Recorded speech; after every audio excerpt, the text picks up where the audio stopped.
আসসালামু আলাইকুম। আমন্ত্রণ জানাচ্ছি ওয়ান টিভি নিউজে। সাথে আছি আমি উমায়রা ইসলাম।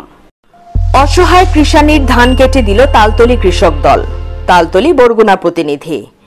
বরগুনার তালতলী উপজেলার বড়বগী ইউনিয়নের পাজরাভাঙ্গা গ্রামে এক অসহায় কৃষানীর জমির পাকা ধান কেটে ঘরে তুলে দিয়েছে উপজেলা কৃষক দলের নেতাকর্মীরা। জানা গেছে, ঢাকায় কর্মরত স্বামীর অনুপস্থিতিতে গৃহবধূ আসমা বেগম নিজেই জমির ধান ঘরে তুলতে গিয়ে শ্রমিক ও ধান কাটা যন্ত্রের অভাবে বিপাকে পড়েন। বিষয়টি জানতে পেরে রবিবার ৪ মে বেলা ১১টায় তালতলী উপজেলা কৃষক দলের নেতাকর্মীরা তার জমিতে গিয়ে স্বেচ্ছাশ্রমে ধান কাটেন ও তা ঘরে তুলে দেন। এ সময় উপস্থিত ছিলেন উপজেলা কৃষক দলের সভাপতি অধ্যাপক হারুনুর রশিদ খান, সাধারণ সম্পাদক আবু জাফর, বড়বগী ইউনিয়ন কৃষক দলের সভাপতি নাসির উদ্দিন সহ স্থানীয় নেতাকর্মীরা। উপজেলা কৃষক দলের সভাপতি বলেন, মাননীয় দেশনেত্রী বেগম খালেদা জিয়া ও তারেক রহমানের নির্দেশে আমরা সব সময় কৃষকের পাশে থাকি। আজকের এই মানবিক সহযোগিতাও সেই নির্দেশনারই অংশ। গৃহবধূ আসমা বেগম বলেন, আপনাদের সহায়তায় আমি ধান তুলতে পেরেছি। আল্লাহ আপনাদের ভালো করুন। স্থানীয়রা জানান, এই ধরনের উদ্যোগ সমাজে ইতিবাচক বার্তা ছড়ায় এবং মানবিক মূল্যবোধ জাগ্রত করে। এখানে আমরা একটা খবর পেলাম, আমাদের কৃষক দলের একজন সদস্য সে গিয়ে আমাদেরকে বলল যে এইখানে এক মহিলা সে জমিতে ধান দিচ্ছে, ধান দেওয়ার পরে ধান পাকছে, এখন পাইকে গেছে, কোনো মেশিনও পাচ্ছে না আর বদলাও পাচ্ছে না। বদলার তো দাম অনেক বেশি, বদলা না পায় এখন কি করবে? আমাদের কাছে যে অনুরোধ করছে যে আপনারা যদি একটু বদলার ব্যবস্থা করে দেন।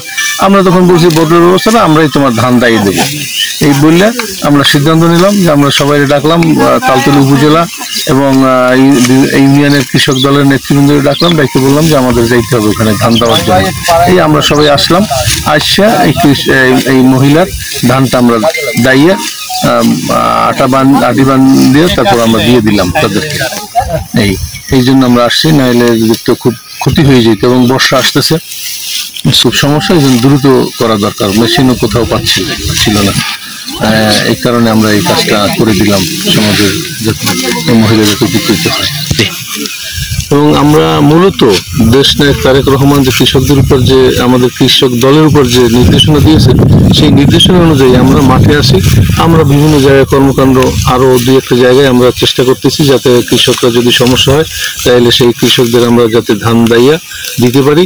এরকম আমাদের কাছে জানাইলে আমরা অবশ্যই এই তালতলী উপজেলার বিভিন্ন জায়গায় গিয়ে ধান দাইয়ে দেবো। এটা তারেক রহমান, আমাদের দেশনায়ক তারেক রহমানের নির্দেশই আমরা করতেছি।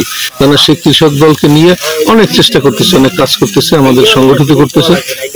আমরা তালতলী উপজেলায় কৃষক দল খুবই সুসংগঠিত এবং আমরা বিভিন্ন প্রোগ্রাম, বিভিন্ন কর্মসূচিতে আমরা খুব সবাই একত্রিত হয়ে অংশগ্রহণ করি। প্রতিটা কর্মসূচিতে দলের বিএনপির এবং কৃষক দলের ভিন্ন প্রোগ্রাম থাকলে সেই প্রোগ্রামে, এবং আমাদের কোনো রকম কোনো অনীহা নাই।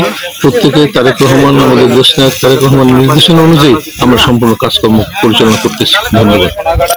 যে আজকে দেখলাম যে কৃষক দল এই যে কৃষকদের ধান কাটতে আসছেন, এই বিষয়টা যদি আমাদের বলতেন।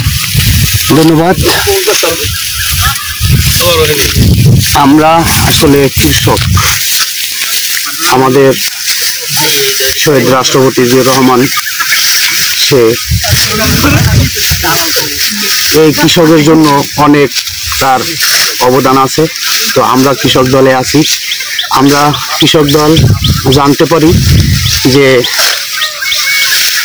৫ নং বড়বগী ইউনিয়নের ৭ নং ওয়ার্ডের এক বোন কিছু জমিতে ধান চাষ করছেন, কিন্তু সে ধান আপনারা দেখতেছেন যে ধান অনেক পাইকে গেছে, কিন্তু দেওয়ার মতন মেশিন নাই।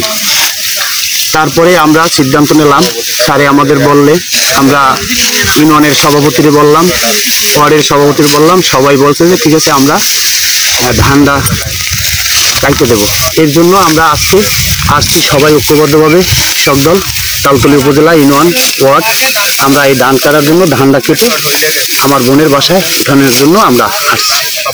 আর এইভাবে আমাদের কাজ, আমরা কৃষক, আমাদের কাজই কৃষিকাজ। তো আমরা আমাদের দ্বারা যাতে কৃষক ভাইদের উপকৃত হয় এর জন্য আমরা যথাসাধ্য চেষ্টা করব। কেন আসলে বলেন তো? আজকে আমরা এখানে আসছি আমাদের বড়বগী ইউনিয়নে ৫ নং বড়বগী ইউনিয়নে ৭ নম্বর ওয়ার্ড। এখানে এক মহিলা, উনি ওই কিছু ধান চাষ করছিল, কিন্তু উনি বদলাও পাইতেছে না, বরঞ্চ মেশিনও পাইতেছে না। এই জন্য আমাদের কাছে আসছে যে আমরা বদলা পাই না, মেশিন পাই না, আমার ধানগুলো কি খেতে নষ্ট হয়ে যাবে। যার জন্য আমরা মোটামুটি একটা পদক্ষেপ নিচ্ছি যে আমরা কৃষক দল করি, জাতীয়তাবাদী কৃষক দল। এটা আমাদের দায়িত্ব যে আমরা বিপদে পড়লে, আমার কৃষকরা যদি বিপদে পড়ে, এটা আমরা উপকার করবে, হেল্প করবে, এটাই আমাদের দায়িত্ব। যার জন্য আমরা এইখানে চলে আসছি।